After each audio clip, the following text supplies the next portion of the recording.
डार साहब अमेरिका जा रहे हैं। डार साहब अमेरिका ने गारंटी ले ली IMF और पाकिस्तान के दरमियान डील की। बात करने दें यार, क्या डार साहब अमेरिका जा रहे हैं, कंफर्म कर दें।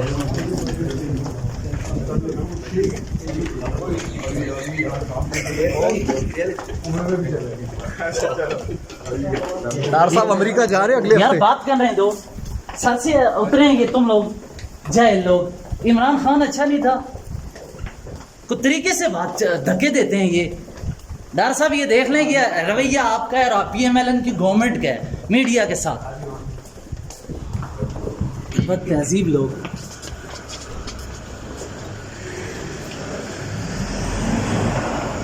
जाहिल लोगों को रखा हुआ है।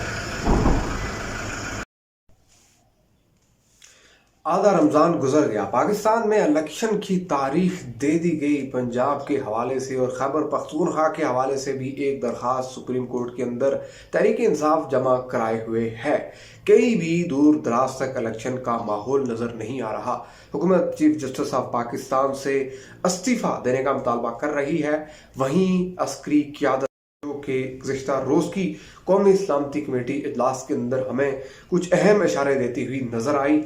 इस वक्त सियासी मामलात पर, आईनी मामलात पर कोई एक खामोश किरदार नजर आ रहा है। ये खामोशी किसी बड़े तूफान का पेश खैमा है। इस वक्त मजमूई सूरत हाल काफ़ी अफसरदा है। रमज़ान बड़ा अहम था, कुछ अहम फैसले होंगे, लेकिन 3 ऐसे पॉइंट्स हैं, ये खबरें, इनकी सिर्फ आप हेडलाइंस देखें जो मैं आपके सामने रखने जा रहा हूँ, आपको अंदाज़ा होगा, वाज़े तौर पता चलेगा कि कौन क्या करना चाह रहा है। हुकूमत जो कि पूरी तरह से इलेक्शन से फरार के रास्ते पर है, और एक ऐसी कानून साजी जो कि इस हुकूमत को इस बुहरानी सूरत हाल में मजीद बड़ा फायदा देगी, ये भी आप रखेंगे। दरखास्त होगी हमारे फेसबुक पेज को जरूर फॉलो और लाइक करें और हमारे यूट्यूब चैनल को जरूर सब्सक्राइब करें। बड़ी इंपॉर्टेंट पेश रफ्ता है। अगर आप गुज़िश्ता 12 घंटे देखें, इस वक्त की सबसे ड्रामाई डेवलपमेंट आपके सामने जो आएगी वो इलेक्शन कमीशन ऑफ पाकिस्तान का एक ऐसी खबर जिसको इलेक्शन कमीशन के ज़राए ने मुख्तलिफ टेलीविजन चैनल्स तक पहुंचाया है, लेकिन इलेक्शन कमीशन के जो जिम्मेदार लोग हैं वो इस खबर को अभी तक तस्दीक नहीं कर रहे, क्योंकि हमें 3 रोज पहले की एक बड़ी डेवलपमेंट का पता है। हम खुद वहां मौजूद थे, यानी इलेक्शन कमीशन ऑफ पाकिस्तान ने ये वाजे कहा था इलेक्शन को पंजाब के अंदर करवाने के हवाले से कि जो 14 मई की तारीख है उस हवाले से तैयारियां जो है वो तेज की जाए। फिर फंड्स के मामले पर वफाकी हुकूमत को खत लिखने का एक मजालबा भी हमें देखने को मिला था। तो अब यह है कि 10 अरब रुपए जो है वो जारी कर दिए गए हैं, और ये 10 अरब रुपए पंजाब के अंदर इंतखाबात मुनक्किद करवाने के लिए हैं। लेकिन एक चीज बड़ी अहम है, वो ये है कि हुकूमत तो इस अदालत का हुक्म मान ही नहीं रही, चीफ जस्टिस से इस्तीफे का मुतालबा कर रही है। तो तहरीक इंसाफ ये कह रही है जी कि ये तो इन पर तौहीन अदालत लगेगा, और तौहीन अदालत की सूरत में ये जो इस हुकूमत का सरबराह है, जो काबीना का सरबराह है, यानी कि वज़ीर आज़म, उसको कुर्बानी देनी होगी, उसको नाहल होना पड़ेगा, उस पर पाबंदी हो जाएगी 5 साल के लिए। तो उसके लिए जैसे मैंने इंट्रो में कहा कि जो इस वक्त हिकमत अमली है वो ये है कि हुकूमत एक ऐसी कानून साजी करने जा रही है कि जो तौहीन अदालत का मामला है पार्लियामान के फैसलों के हवाले से, उसमें वो एक कानून साजी करने जा रही है, ज़ेर गौर है, ताकि किसी भी ऐसी बुरानी सिचुएशन में किसी सियासतदान को, बिलखुसूस वज़ीर आज़म को कुर्बानी का बकराना बनना पड़े, जैसे पीपल्स पार्टी की यूसुफ रज़ा गिलानी को बनना पड़ा था। ये चीज़ें जो है वो इस वक्त डिस्कशन का हिस्सा है।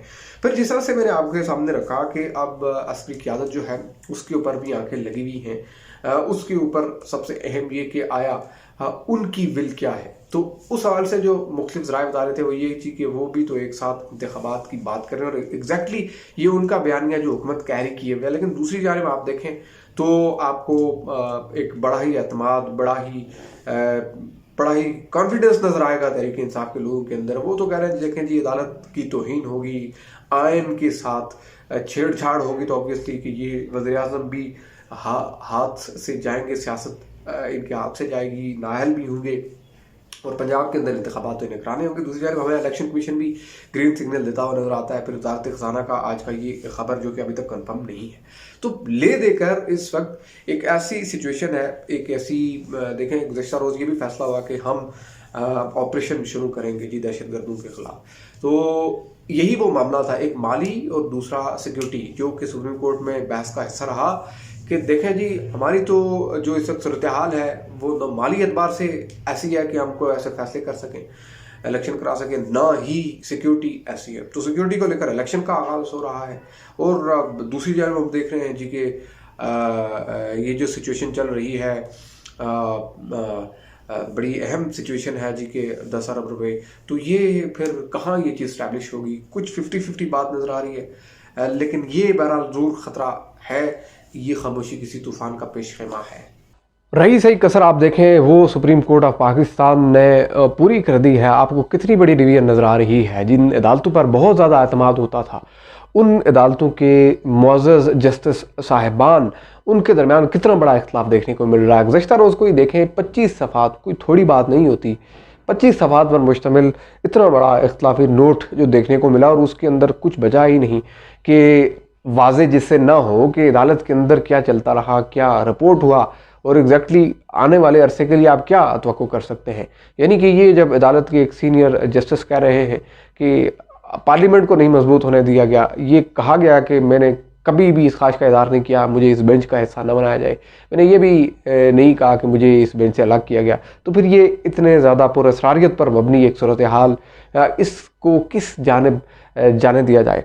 और फिर इसी दौरान आप देखें कि कितनी अहम मुलाकातें होती हैं। अमरीकी सफ़ीर डोनाल्ड ब्लूम वज़ीर ख़ज़ाना से भी मिलते हैं और वज़ीर आज़म से भी मिलते हैं एक दिन के वक्फे के बाद। तो पीछे कुछ भी नहीं रहता, यानी IMF की डील का मामला लटका हुआ है। फिर इतनी ही जानी कैफियत, और इस तमाम सूरत हाल में अवाम लोग जो कोई महंगाई के मारे हुए हैं, उसमें हम सब शामिल हैं, तो कोई भी वे आउट बाज़ाहिर नज़र नहीं आ रहा। नवाज शरीफ साहब लंदन से बैठकर ये कह चुके हैं सीधा और साफ कि किसी भी सूरत में इस अदालत का फैसला वो नहीं कबूल करेंगे। तो उसी को टो करते हुए हमें पार्लियामेंट नज़र आती है। तो पीछे तवक्को किससे रखी जाए और क्या कहा जाए।